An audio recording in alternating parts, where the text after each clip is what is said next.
Hi friends, സച്ചിയുടെയും രേവതിയുടെയും ഏറ്റവും പുതിയ വിശേഷങ്ങളിലേക്ക് എല്ലാവർക്കും സ്വാഗതം. അങ്ങനെ രാവിലെ തന്നെ രേവതിയാണെങ്കിൽ അടുക്കളയിൽ ബ്രേക്ക്ഫാസ്റ്റ് ഉണ്ടാക്കുന്ന തിരക്കിലാണ് കേട്ടോ. നമ്മുടെ ചന്ദ്രമതി ഉറക്കം എണീറ്റ് വരുന്നുണ്ട്. രേവതി ഒരു ഗ്ലാസ് ചായ എന്നും പറഞ്ഞിട്ടാണ് എഴുന്നേറ്റ് വരുന്നത് തന്നെ. ഈ സമയം രേവതി പറയുന്നുണ്ട്, ദേ അമ്മേ ഇപ്പൊ കൊണ്ടുവരാന്നും പറഞ്ഞിട്ട് ചായയും കൊണ്ട് ചെല്ലുമ്പോൾ, അതെ ശ്രുതിക്കും ശ്രുതിക്കും കൂടി ചായ എടുത്ത് വെക്ക്, അവരിപ്പോൾ എഴുന്നേക്കുമെന്ന് പറയുന്നുണ്ട്. എന്നാൽ രേവതി പറയുന്നുണ്ട്, അമ്മേ ഞാൻ കാപ്പി ഉണ്ടായിക്കൊണ്ടിരിക്കുക, അവർ എഴുന്നേറ്റ് വന്നില്ലല്ലോ, അപ്പോഴേക്കും ഞാൻ റെഡിയാക്കാന്ന് പറയുന്നുണ്ടേ. അതെ ഇനിയിപ്പോ സുധി നിന്നെ പോലെയല്ല, വലിയ ബിസിനസ് മാനാ. നിന്റെ ഭർത്താവിനെ പോലെ തോന്നുമ്പോ വരുകയും പോകുകയും നക്കാപ്പിച്ച ശമ്പളത്തിനൊന്നുമല്ല അവൻ ജോലി ചെയ്യുന്നത്. അവൻ സ്വന്തമായിട്ടൊരു ബിസിനസിന്റെ ഉടമസ്ഥനാ. അപ്പോ അവൻ എഴുന്നേറ്റ് വരുന്നതിന് മുമ്പ് തന്നെ അവന്റെ ബെഡ്റൂമിൽ കൊണ്ടുപോയി ചായ കൊടുക്കണമെന്ന് പറയുന്നുണ്ടേ. ഇത് കേൾക്കുമ്പോൾ രേവതി ചോദിക്കുന്നുണ്ട്, അമ്മേ ഞാൻ അവർക്ക് ചായ കൊണ്ടുപോയി ബെഡ്റൂമിൽ കൊടുക്കാനോ? ഞാൻ ഇഷ്ടമുള്ളവർക്ക് ചായ ഞാൻ ഇവിടെ കിച്ചണിൽ ഇട്ട് വെക്കും, ആവശ്യമുള്ളവരെ എഴുന്നേറ്റ് വന്ന് എടുത്തോളൂ. പിന്നെ ശ്രുതിക്ക് കൊടുക്കാനായിട്ട് അവരുടെ ഭാര്യ ഉണ്ടല്ലോ, ശ്രുതിയോട് പറ എടുത്തോണ്ട് പോയി അങ്ങോട്ടേക്ക് കൊടുക്കാമെന്ന് പറയുന്നുണ്ട്. എന്നാൽ ചന്ദ്രമതി പറയുന്നുണ്ട്, ദേ നിനക്ക് കുറച്ച് നാവ് കൂടുന്നുണ്ട്, എന്ത് കണ്ടിട്ടാടി നീ ഇത്ര അഹങ്കരിക്കുന്നേ? അതെ എൻ്റെ മോനും മരുമോളയും പോലെയാണോ നീയൊക്കെ? ഒരു പൂ കിട്ടുന്നവള് ഇത്രയ്ക്ക് നാവിട്ട് അലയ്ക്കുന്നുണ്ടെങ്കിലേ അപ്പൊ എൻ്റെ ശ്രുതിയൊക്കെ നിന്നോട് എത്രമാത്രം അഹങ്കാരം കാണിക്കണോന്നൊക്കെ പറയുന്നുണ്ട്. എന്നാൽ ഈ സൗണ്ടൊക്കെ കേട്ടുകൊണ്ട് രവി എഴുന്നേറ്റ് വരുന്നുണ്ട്. എന്താ ചന്ദ്രൻ, രാവിലെ തന്നെ നീ തുടങ്ങിയോ? ഞാനാണല്ലോ ഇപ്പൊ എല്ലാവർക്കും ഇവിടെ പ്രശ്നം. ദേ രവിയേട്ടാ നിങ്ങൾ നോക്ക്, ശ്രുതിക്കും ഒരു ഗ്ലാസ് ചായ കൊണ്ട് കൊടുക്കാൻ പറഞ്ഞപ്പോ ഇവള് പറയുക വേണമെങ്കിൽ വന്ന് എടുത്ത് കുടിച്ചോണോന്ന്. ദേ അച്ഛാ, അമ്മ അനാവശ്യം പറയുന്നതാ, ഞാൻ അങ്ങനെയല്ല പറഞ്ഞത്. അവര് കിടക്കുന്ന ബെഡ്റൂമിൽ കൊണ്ടുപോയി കൊടുക്കാൻ പറഞ്ഞപ്പോൾ ഞാനിവിടെ എല്ലാവർക്കും വേണ്ടി ബ്രേക്ക്ഫാസ്റ്റ് ഉണ്ടാക്കിക്കൊണ്ടിരിക്കുകയല്ലേ, അവരിവിടെ വന്ന് എടുത്തു കുടിച്ചോളൂ എന്ന് പറഞ്ഞപ്പോഴാണ് അമ്മ ആവശ്യമില്ലാതെ എന്നെ സച്ചിയേട്ടനെയും തരം താഴ്ത്തി സംസാരിക്കുന്നതെന്ന് പറയണേ. എന്ന് രവി പറയുന്നുണ്ട്, ചന്ദ്രേ അല്ലെങ്കിലും നിനക്കിങ്ങനെ മക്കളെ വേർതിരിച്ച് കാണുന്നത് പുതുമയൊന്നും അല്ലല്ലോ. പിന്നെ നിന്റെ മോൻ വലിയ ബിസിനസ് മാൻ ആണെന്നും പറഞ്ഞിട്ട് ഇവിടെ ആർക്കും പ്രത്യേകതയൊന്നുമില്ല. ഈ വീട്ടില് എല്ലാ മക്കളും മരുമക്കളും ഒരുപോലെ തന്നെയാ. രേവതി മോൾ ഇപ്പോൾ എല്ലാവർക്കും വേണ്ടിയിട്ട് ഭക്ഷണം ഉണ്ടാക്കിക്കൊണ്ടിരിക്കുകയല്ലേ, പിന്നെ അവർക്ക് ചായ വെച്ച് കൊടുക്കത്തില്ലെന്നല്ലല്ലോ പറഞ്ഞത്. അവരെഴുന്നേറ്റ് വന്ന് ഇവിടെ വന്ന് കുടിച്ചോളൂ എന്ന് പറയുന്നുണ്ട് കേട്ടോ. ഇത് കേൾക്കുമ്പോൾ ചന്ദ്രയാണെങ്കിൽ രേവതിനെ ഒന്ന് തറപ്പിച്ച് നോക്കുന്നുണ്ട്. അതെ നീ ഇപ്പോ നിന്റെ നാക്കിട്ട് അലച്ചോടി, എൻ്റെ സുതിമോന്റെ ബിസിനസ് ഒന്ന് വലുതായിക്കോട്ടെ, അത് കഴിഞ്ഞ് എല്ലാവരും ഞങ്ങളുടെ പുറകെ വരുമെന്നൊക്കെ ചന്ദ്രമതി ഇങ്ങനെ പറയുന്നുണ്ട് കേട്ടോ. ഈ സമയം നമ്മുടെ സച്ചിയാണെങ്കിൽ എഴുന്നേറ്റ് വരുന്നുണ്ട്. രേവതി ചായ പെട്ടെന്ന് തന്നെ കാപ്പി എടുത്തു വെച്ചോ, എനിക്കൊരു ട്രിപ്പ് ഉണ്ടെന്നും പറഞ്ഞിട്ട് ധൃതി വെച്ച് വരികയാണ്. അങ്ങനെ ദേ സച്ചിയേട്ടാ ഇപ്പൊ റെഡിയാക്കി എടുത്തു വെച്ചിട്ടുണ്ടെന്നും പറഞ്ഞിട്ട് രേവതി സച്ചിക്ക് ഭക്ഷണമൊക്കെ കൊടുക്കുന്നുണ്ട്. അങ്ങനെ സച്ചിയാണെങ്കിൽ അച്ഛാ രേവതി പോയിട്ട് വരാമെന്നും പറഞ്ഞിട്ട് ഒരു ട്രിപ്പിനായിട്ട് അങ്ങ് പോകുന്നുണ്ട്. അങ്ങനെ രവിയാണെങ്കിൽ അവിടെ ഇരുന്ന് പത്രം വായിച്ചുകൊണ്ടിരിക്കുകയാണ്. അങ്ങനെ ശ്രീകാന്തും വർഷയും ശ്രുതിയും എല്ലാവരും കൂടിയിട്ട് ഭക്ഷണം കഴിക്കാനായിട്ട് വന്നിരിക്കുന്നുണ്ട്. അപ്പോഴേക്കും ചന്ദ്രമതി ചോദിക്കുന്നുണ്ട്, എന്താടി ഇന്നും ഈ ഭൂരി മസാല ഉണ്ടാക്കിയിരിക്കുന്നത്? അതെ സച്ചിയേട്ടൻ ഇന്ന് അത് മതിയെന്ന് പറഞ്ഞു, അതുകൊണ്ടാ. അതെ അവന്റെ മാത്രം ഇഷ്ടം നോക്കിയാൽ പോരാ, ഇനിയേ ഇവിടെ ശ്രുതിയുടെ ഇഷ്ടത്തിനനുസരിച്ച് വേണം ഭക്ഷണം ഉണ്ടാക്കാനെന്ന് പറയുന്നുണ്ട്. എന്നാ ശ്രീകാന്ത് ചോദിക്കുന്നുണ്ട്, അതെന്താമേ ശ്രുതിയേട്ടൻ മാത്രം ഇവിടെ ഭക്ഷണം കഴിച്ചാൽ മതിയോ?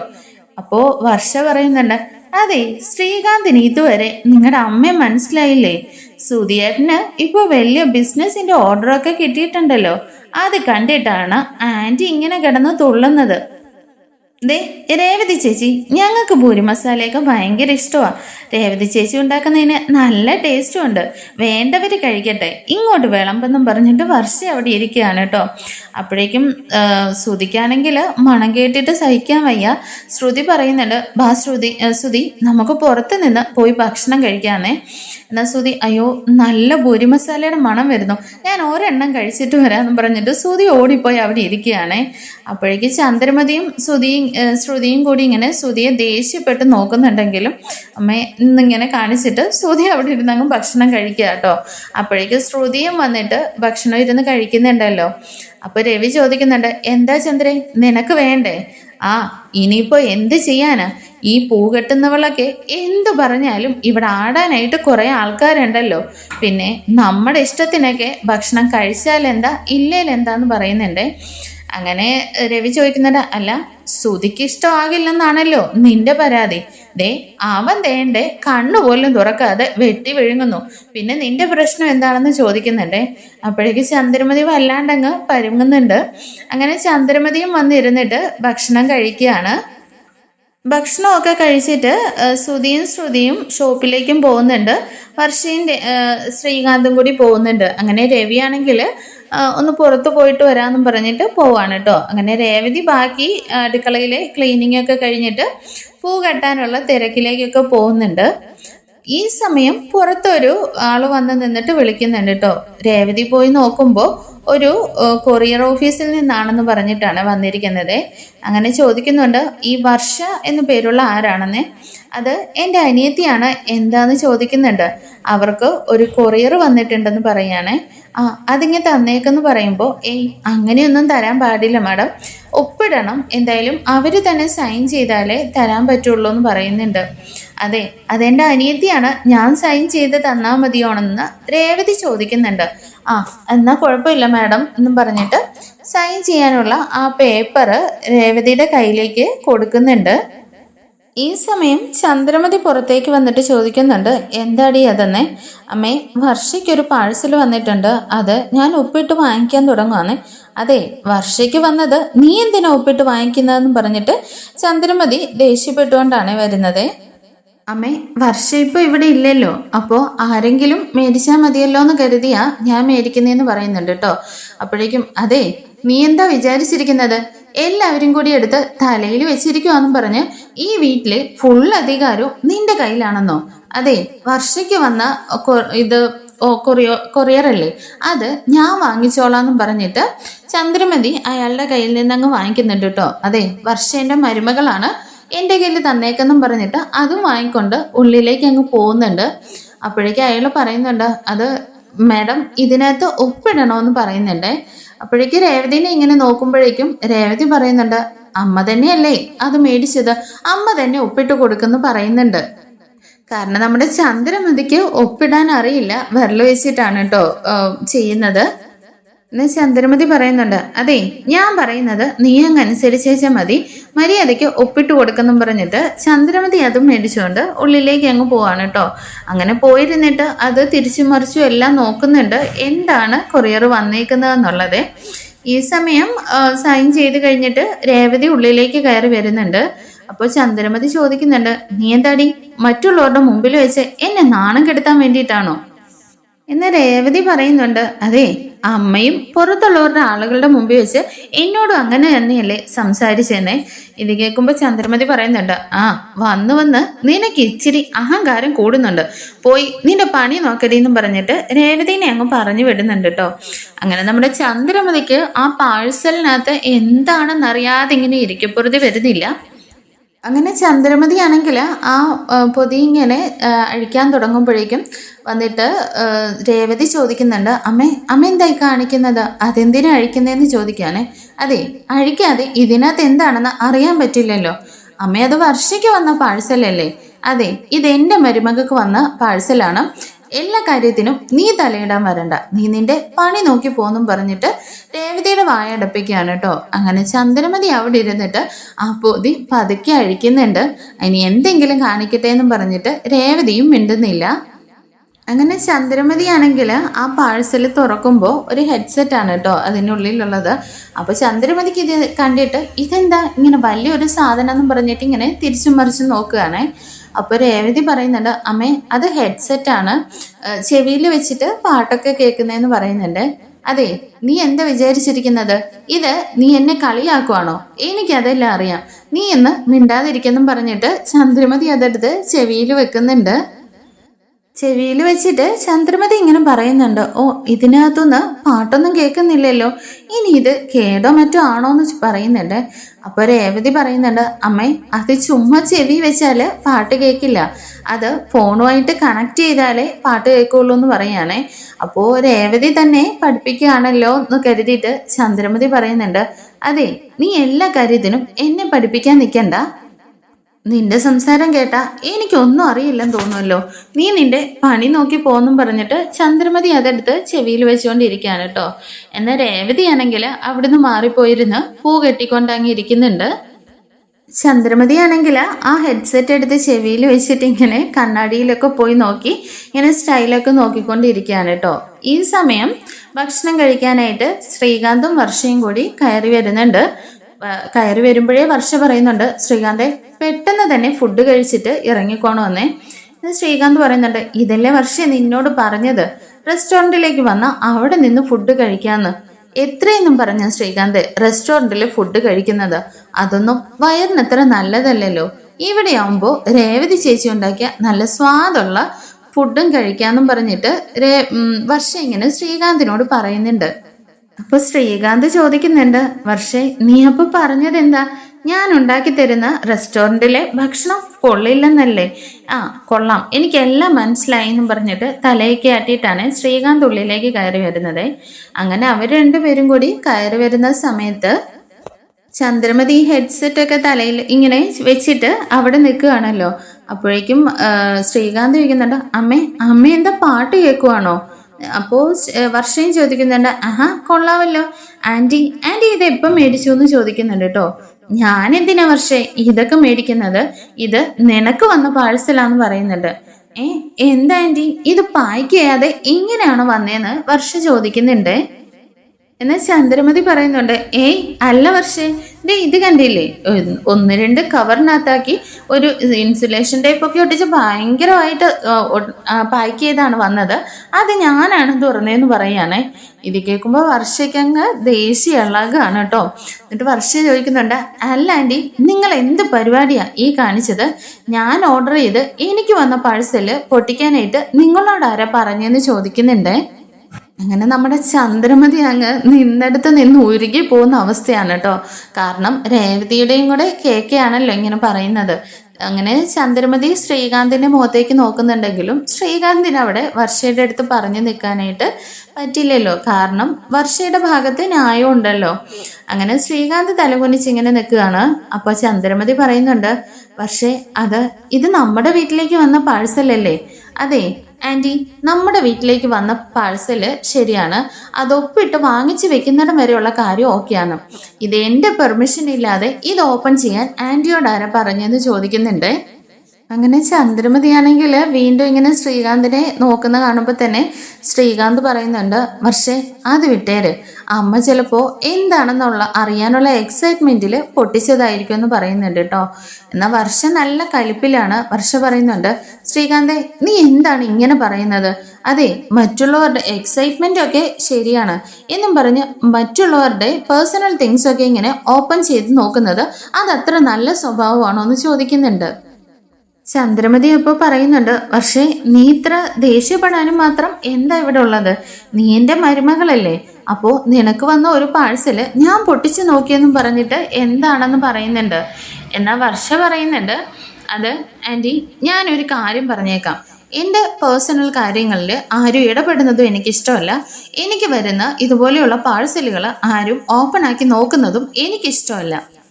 അത് എൻ്റെ അമ്മയാണെങ്കിലും ഞാൻ പറയാനുള്ളത് പറയും, പിന്നെ നിങ്ങളെൻ്റെ അമ്മായിയമ്മയാണെന്നും പറഞ്ഞിട്ട് എൻ്റെ കാര്യങ്ങളിനകത്ത് എന്തിനാണ് ഇടപെടുന്നത്, ഞാൻ എപ്പോഴെങ്കിലും നിങ്ങളുടെ സാധനങ്ങൾ എന്തെങ്കിലും പൊട്ടിച്ചു നോക്കാനോ എടുക്കാനോ വന്നിട്ടുണ്ടോ, പിന്നെ എന്തിനാണ് നിങ്ങൾ എന്നോട് ഇങ്ങനെ ചെയ്യുന്നതെന്നൊക്കെ ചോദിച്ചിട്ട് വർഷം ഇങ്ങനെ ദേഷ്യപ്പെടുന്നുണ്ട്.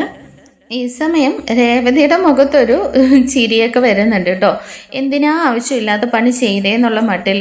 അപ്പോഴേക്കും ചന്ദ്രമതിയാണെങ്കിൽ എന്ത് ചെയ്യണമെന്ന് അറിയാതെ അവിടെ നിന്ന് ഇങ്ങനെ പരുങ്ങുകയാണ്. അപ്പോഴേക്ക് വർഷ പറയുന്നുണ്ട്, അതെ എന്നാ അങ്ങനെയല്ല, എന്നൊക്കെ പറഞ്ഞിട്ട് ചന്ദ്രമതി ഇങ്ങനെ പരുങ്ങുന്നുണ്ടെങ്കിലും വർഷ പറയുന്നുണ്ട്, ദേ നോക്ക് ആൻറ്റി, ഇനിയിപ്പോൾ ഇതിനകത്ത് എന്തെങ്കിലും മിസ്റ്റേക്കുകൾ ഉണ്ടെങ്കിലും എനിക്കത് റിട്ടേൺ ചെയ്യാൻ പറ്റുമോ? നിങ്ങൾ പൊട്ടിച്ച സമയത്ത് ഒരു വീഡിയോ പോലും എടുത്തിട്ടില്ല. അതൊക്കെ ചെയ്യുന്നതിന് ഒരു മാനേഴ്സും കാര്യങ്ങളൊക്കെ ഉണ്ടെന്നൊക്കെ പറയുന്നുണ്ട്. ഈ സമയം ശ്രീകാന്ത് പറയുന്നുണ്ട്, വർഷേ നീ അതങ്ങ് വിട്. അമ്മ സാധാരണ പോലെ വന്നത് കണ്ട് അതങ്ങ് ഓപ്പൺ ആക്കി നോക്കിയതായിരിക്കും. അതിനെ നീ ഇത്ര ചൂടാവുന്ന എന്തിനാന്ന് ചോദിക്കുന്നുണ്ട്. എന്നാൽ വർഷ പറയുന്നുണ്ട്, ദേ നോക്ക് ശ്രീകാന്തേ, എൻ്റെ പാഴ്സല് എൻ്റെ അനുവാദം ഇല്ലാതെ ഓപ്പൺ ചെയ്ത് നിന്റെ അമ്മയോട് ചോദിക്കാതെ നീ എന്തിനാണ് എന്നോട് ദേഷ്യപ്പെടുന്നത്? എൻ്റെ പേഴ്സണൽ കാര്യങ്ങളൊന്നും മറ്റുള്ളവരെടുക്കുന്നതും ഉപയോഗിക്കുന്നതും എനിക്കിഷ്ടമല്ലെന്നുള്ളത് ശ്രീകാന്തിന് അറിയില്ലേ? അത് ശ്രീകാന്ത് ആണെങ്കിൽ പോലും ഞാൻ ദേഷ്യപ്പെടാറില്ല എന്ന് ചോദിക്കുന്നുണ്ട് കേട്ടോ. അപ്പോഴേക്കും ശ്രീകാന്ത് പറയുന്നുണ്ട്, പക്ഷേ അത് എനിക്കറിയാം, എന്നാൽ അത് അമ്മയ്ക്ക് അറിയില്ലല്ലോ. ഇത് അമ്മ ഫസ്റ്റായിട്ട് അമ്മയ്ക്ക് സംഭവിച്ചു പോയതല്ലേ, നീ അതങ്ങ് ക്ഷമിച്ചു കളാം. ഇനി ഒരിക്കലും അമ്മ നിന്റെ പേഴ്സണൽ കാര്യങ്ങളിൽ ഇടപെടില്ല എന്ന് പറയുന്നുണ്ട്. പിന്നീടായിട്ട് വർഷയാണെങ്കിൽ ചന്ദ്രമതിയുടെ കയ്യിൽ നിന്ന് ആ സാധനം അങ്ങ് വാങ്ങിച്ചിട്ട് പറയുന്നുണ്ട്, ആൻറ്റിയോട് ഡിസ്റെസ്പെക്റ്റ് ആയിട്ട് സംസാരിക്കണമെന്ന് ഞാൻ വിചാരിച്ചതല്ല. പിന്നെ എൻ്റെ പേഴ്സണൽ സാധനങ്ങൾ ആരും ഓപ്പൺ ആക്കുന്നതൊന്നും എനിക്കിഷ്ടമില്ല, അതുകൊണ്ട് പറഞ്ഞതാണെന്നും പറഞ്ഞിട്ട് വർഷ മുകളിലേക്ക് അങ്ങ് കയറി പോകുന്നുണ്ട്. അങ്ങനെ വർഷ പോയി കഴിയുമ്പോഴേക്കും നമ്മുടെ ചന്ദ്രമതി അങ്ങ് നാണം കെട്ട് വല്ലാണ്ടായി നിൽക്കുകയാണ് കേട്ടോ. കാരണം വർഷ ദേഷ്യപ്പെട്ടതിനേക്കാളും അപമാനമായിട്ട് തോന്നിയത് നമ്മുടെ രേവതിയുടെ മുമ്പിൽ വെച്ചിട്ടാണല്ലോ വർഷ ഇത്രയൊക്കെ കാര്യങ്ങൾ പറഞ്ഞത്. അങ്ങനെ ചന്ദ്രമതി ആണെങ്കിൽ ഇങ്ങനെ നിൽക്കുന്ന സമയത്ത് ശ്രീകാന്തും മുകളിലേക്ക് അങ്ങ് പോകാനായിട്ട് നോക്കുന്നുണ്ട്. ശ്രീകാന്തേന്ന് വിളിച്ചിട്ട് ചന്ദ്രമതി അവിടെ പിടിച്ചു നിർത്തുന്നുണ്ട്. അതിനുശേഷം ശ്രീകാന്തിൻ്റെ അടുത്ത് പോയിട്ട് ചോദിക്കുന്നുണ്ട്, അതെ നിന്റെ ഭാര്യ എന്താണ് വിചാരിച്ചു വെച്ചിരിക്കുന്നത്? നീ എന്തൊരു ഭർത്താവാണടാ എന്നൊക്കെ ചോദിക്കുന്നുണ്ട്. അപ്പോഴേക്കും ശ്രീകാന്ത് പറയുന്നുണ്ട്, അമ്മേ ഞാൻ ഇത്രയും നേരം അമ്മയ്ക്ക് സപ്പോർട്ട് ചെയ്ത് തന്നെയല്ലേ നിന്നത്, പിന്നെന്താ അമ്മേ പ്രശ്നം? അതെ നീ എങ്ങനെയാണ് സപ്പോർട്ട് ചെയ്തത്? നീ ഇങ്ങനെയാണോ സംസാരിക്കേണ്ടിയിരുന്നത്? നീ ഇങ്ങനെ അവള് ഇത്രയും നേരം ഇവിടെ കിടന്ന് വായിട്ട് അലച്ചപ്പോഴേ നീ അവളോട് ചോദിക്കണമായിരുന്നു, എൻ്റെ അമ്മയല്ലേ അതൊന്ന് ഓപ്പൺ ചെയ്തത്, അതിനെന്താ പ്രശ്നമെന്ന് ചോദിക്കണമായിരുന്നു എന്ന് പറയാനേ. അപ്പോൾ ശ്രീകാന്ത് പറയുന്നുണ്ട്, അമ്മേ അവളുടെ പേഴ്സണൽ തിങ്സ് ആരും ഓപ്പൺ ചെയ്യുന്നത് അവൾക്ക് ഇഷ്ടമല്ല. ഇത് കേട്ടിട്ട് ചന്ദ്രമതി ചോദിക്കുന്നുണ്ട്, എടാ നീ എന്താ പറഞ്ഞു വരുന്നത്? ഇത് അവളുടെ വീടാണോ അതോ എൻ്റെ വീടാണോ? ഞാൻ അവൾ പറയുന്നതനുസരിച്ച് നിൽക്കണമെന്നാണോ നീ പറഞ്ഞു വരുന്നത് എന്ന് ചോദിച്ചിട്ട് പറയുന്നുണ്ട്, ദേ നോക്ക് ശ്രീകാന്തേ, അവൾക്ക് ഇത്രയധികം നീ അങ്ങ് താന്നു കൊടുത്താലേ ഇപ്പോൾ സച്ചിയുടെ അവസ്ഥ തന്നെയായിരിക്കും നിനക്കും വരാൻ പോകുന്നത്. എന്നാൽ ശ്രീകാന്ത് ചോദിക്കുന്നുണ്ട്, അമ്മേ ഇപ്പോൾ വർഷയായിട്ടുള്ള പ്രശ്നത്തിന് എന്തിനാണ് സച്ചിയേട്ടൻ്റെ പേര് എടുത്തിടുന്നതെന്നേ? അപ്പോൾ അത് വേറെ ഉദാഹരണം കാണിക്കാനായിട്ട് നിന്റെ കൺമുമ്പിൽ തന്നെ ഉണ്ടല്ലോ, അതുകൊണ്ടാണ് ഞാൻ അവൻ്റെ പേര് പറഞ്ഞത്. ഇപ്പോഴത്തെ പെണ്ണുങ്ങളുടെയൊക്കെ വിചാരം ഭർത്താക്കന്മാരെ കൈക്കുമ്പിളിനകത്ത് വെച്ചിട്ട് ഇങ്ങനെ ആട്ടിക്കൊണ്ട് നടക്കാമെന്നാണ്. സച്ചിയും അതുപോലെ തന്നെയല്ലേടാ. ദേ ഇവളൊരു പൂ കെട്ടുന്നവള് വന്നിട്ട് അവിടെ സാരി തുമ്പിൽ കെട്ടിവെച്ചിരിക്കുകയാണ് അവനെ. അവൾ പറയുന്നത് പോലെ അവൻ ആടുള്ളൂ. എന്തായാലും നീ അതുപോലെ ആവണ്ടെന്ന് കരുതിയാണ് ഞാൻ പറഞ്ഞത്. ഞാൻ പറയാനുള്ളത് പറഞ്ഞു. പിന്നെ അവസാനം നിനക്ക് ആ കുടിയൻ്റെ അവസ്ഥ വരാതിരിക്കാനാണെന്നും പറഞ്ഞിട്ട് ചന്ദ്രമതി റൂമിലേക്ക് അങ്ങ് കയറി പോവാണ് കേട്ടോ. അങ്ങനെ ചന്ദ്രമതി പോയി കഴിയുമ്പോൾ ശ്രീകാന്ത് രേവതിയുടെ അടുത്ത് പോയിട്ട് പറയുന്നുണ്ട്, രേവതി ചേച്ചി അമ്മ പറഞ്ഞതൊന്നും മനസ്സിൽ വെക്കണ്ട. രേവതി അപ്പോൾ പറയുന്നുണ്ട്, ഏയ് അതൊന്നും സാരമില്ല ശ്രീകാന്തേ, എനിക്കിതിപ്പോൾ പുതുമയൊന്നും അല്ലല്ലോ, എനിക്കിപ്പോൾ അതൊക്കെ കേട്ട് കേട്ട് ശീലമായി. അപ്പോഴേക്കും ശ്രീകാന്ത് പറയുന്നുണ്ട്, രേവതി ചേച്ചി ഈ സിറ്റുവേഷനിൽ എന്താ ചെയ്യേണ്ടതെന്ന് പോലും എനിക്കറിയില്ല. വർഷ കിടന്ന് ഒച്ചയിടുമ്പോൾ ഞാൻ അമ്മയെ സപ്പോർട്ട് ചെയ്യുന്ന എങ്ങനെയാ അത് ഡീൽ ചെയ്യേണ്ടതെന്ന് പോലും എനിക്കറിയില്ല എന്നൊക്കെ പറയുന്നുണ്ട്. രേവതി അപ്പോൾ പറയുന്നുണ്ട്, ശ്രീകാന്തേ നീ അവളോട് പറഞ്ഞതൊക്കെ നല്ലതാണ്, എന്നാൽ നീ അമ്മയുടെ സംസാരിച്ചുകൊണ്ടിരുന്നപ്പോൾ വർഷയെ റൂമിലേക്ക് കൂട്ടിക്കൊണ്ടു പോയിട്ട് പതുക്കെ അവളെ പറഞ്ഞ് മനസ്സിലാക്കി കൊടുക്കണമായിരുന്നു എന്ന് പറയാനേ. അപ്പോഴേക്കും ശരിയായി ഞാനത് അത്ര ഓർത്തില്ല. ഇനി എന്തായാലും റൂമിലൊക്കെ ചെല്ലുമ്പോൾ എനിക്ക് വർഷയുടെ കയ്യിൽ നിന്നും കിട്ടുമെന്ന് പറയാനേ. അപ്പോഴേക്ക് രേവതി പറയുന്നുണ്ട്, അതൊന്നും സാരമില്ല ശ്രീകാന്തെ. വർഷ ദേഷ്യം വരുമ്പോൾ പടപടാന്നങ്ങ് സംസാരിക്കുന്നേ ഉള്ളൂ. വർഷയുടെ മനസ്സിൽ ഒന്നുമില്ല. കുറച്ച് കഴിയുമ്പോൾ അവൾ ഒന്നും അറിയാത്ത രീതിയിൽ എല്ലാവരോടും സ്നേഹത്തോടു കൂടി സംസാരിക്കുമല്ലോ. അവളുടെ മനസ്സിൽ ആരോടും ഒരു കുശുമ്പില്ല. അതാണ് ശ്രീകാന്തെ ഏറ്റവും നല്ല കാര്യം എന്ന് പറയുന്നുണ്ട് കേട്ടോ. അങ്ങനെ ശരി ചേച്ചി, ഞാനിനി അവളെ അങ്ങനെ നോക്കിക്കോളാന്നും പറഞ്ഞിട്ട് ശ്രീകാന്ത് റൂമിലേക്ക് അങ്ങ് പോകുന്നുണ്ട്. പിന്നീടായിട്ട് ചന്ദ്രമതി ആണെങ്കിൽ രേവതിയുടെ അടുത്തേക്ക് വരുന്നുണ്ട് കേട്ടോ. അപ്പോഴേക്ക് രേവതി തിരക്ക് പിടിച്ചിട്ടിങ്ങനെ പൂ കെട്ടിക്കൊണ്ടിരിക്കുകയാണ്. ചന്ദ്രമതി വന്നിട്ട് പറയുന്നുണ്ട്, എന്താടി ഇപ്പൊ നിന്റെ മനസ്സിൽ ഭയങ്കര കുളിർമയായിരിക്കും അല്ലേ? മുഖത്തൊക്കെ വല്ലാതൊരു സന്തോഷമുണ്ടല്ലോ. നീ വാങ്ങിച്ച് കെട്ടേണ്ടത് എനിക്ക് കിട്ടിയല്ലോ എന്നുള്ള സന്തോഷത്തിലായിരിക്കും അല്ലേ എന്നൊക്കെ ചോദിക്കുന്നുണ്ട്. എന്നാൽ രേവതി പറയുന്നുണ്ട്, അമ്മേ എനിക്കിപ്പോൾ ഒരു ഓർഡർ ഉണ്ട്, അത് കൊടുക്കാനായിട്ട് പോകണം. അമ്മയുമായിട്ട് വഴക്കുണ്ടാക്കിക്കൊണ്ടിരിക്കാൻ എനിക്ക് സമയമില്ല. പിന്നെ എല്ലാ കാര്യത്തിനും അമ്മ എന്തിനാണ് എന്നെ കുറ്റപ്പെടുത്തിക്കൊണ്ടിരിക്കുന്നത്? അമ്മയോട് ആ പാഴ്സൽ ഓപ്പൺ ചെയ്യാൻ ഞാൻ പറഞ്ഞോ? അന്നേരം ഞാൻ പറഞ്ഞതല്ലേ അതങ്ങനെ ചെയ്യല്ലെന്ന് അമ്മയെന്നെ. അപ്പോഴേക്ക് ചന്ദ്രമതി ചോദിക്കുന്നുണ്ട്, നീയൊക്കെ എന്താടി മനസ്സിൽ വിചാരിച്ചു വെച്ചിരിക്കുന്നത്? നീയൊക്കെ പറയുന്നത് ഞാൻ അനുസരിക്കണോ? എന്തായാലും നീ എല്ലാം കൂടിയിട്ട് ഈ കുടുംബം തന്നെ പിരിക്കാനായിട്ട് നോക്കുന്നു. പിന്നെ ഞാൻ ആ പാഴ്സലൊന്ന് പിരിച്ചതിനാണോ പ്രശ്നം എന്നൊക്കെ പറഞ്ഞിട്ട് എന്തായാലും ഒരുപാട് നാള് ഞാൻ ഈ ആട്ടം ഇവിടെ ആടിക്കുകയില്ലെന്നൊക്കെ പറഞ്ഞ് പെറുപെറുത്തുകൊണ്ട് ചന്ദ്രമതി അങ്ങ് പോകുന്നുണ്ട് കേട്ടോ. അപ്പോൾ അടുത്ത വിശേഷങ്ങളുമായിട്ട് അടുത്ത എപ്പിസോഡിൽ കാണും വരയ്ക്കും. Thank you for watching. നമ്മുടെ ചാനൽ ഇഷ്ടമായ ഒന്ന് ലൈക്ക് ചെയ്തും ഹൈപ്പ് ചെയ്തും സബ്സ്ക്രൈബ് ചെയ്തും സപ്പോർട്ട് ചെയ്യണേ.